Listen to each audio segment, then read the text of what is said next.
Segundo fontes do Departamento de Guerra dos Estados Unidos, a operação faz parte de uma ofensiva contra o tráfico internacional de drogas e organizações criminosas transnacionais.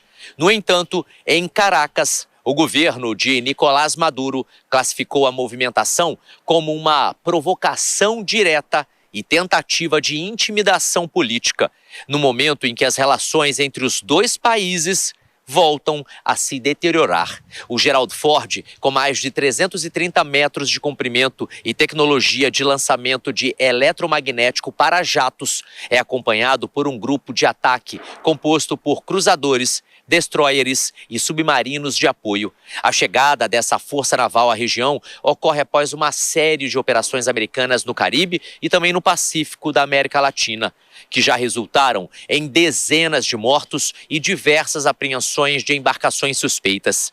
Analistas militares afirmam que o envio do maior porta-aviões do mundo ao entorno venezuelano não é apenas uma demonstração de força, mas um sinal estratégico. Os Estados Unidos pretendem reforçar a sua presença em uma zona onde a influência russa e chinesa.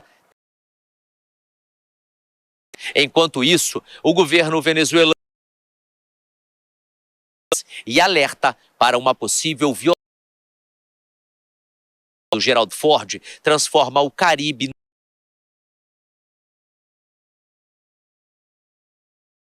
reacendendo memórias da guerra.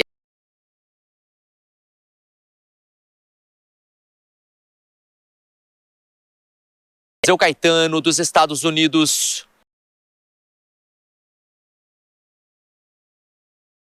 De tensão ali na região.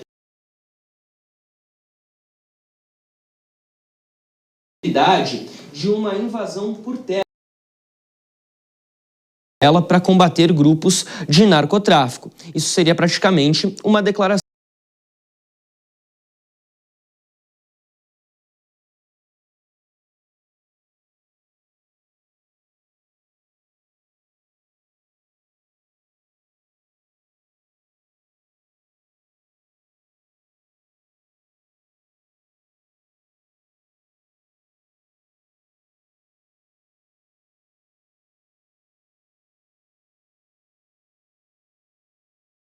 Paramilitares que poderiam atuar ali numa espécie de resistência armada contra uma invasão dos Estados Unidos. Ao todo, a Venezuela tem 34 embarcações na sua marinha, não todos necessariamente aqui navios de combate, alguns são apenas de patrulha. O mesmo serve para as aeronaves da Força Aérea venezuelana, 229 no total e 172 tanques que poderiam combater nas ruas venezuelanas. Bom, esses números aqui mostram que a Venezuela é um país de certa forma preparado, mas não preparado o suficiente para combater os Estados Unidos. Se os Estados Unidos quiserem entrar na Venezuela, eles entram na Venezuela. Seria uma questão de tempo para isso acontecer. Com a devida preparação, isso pode, de fato, se tornar realidade.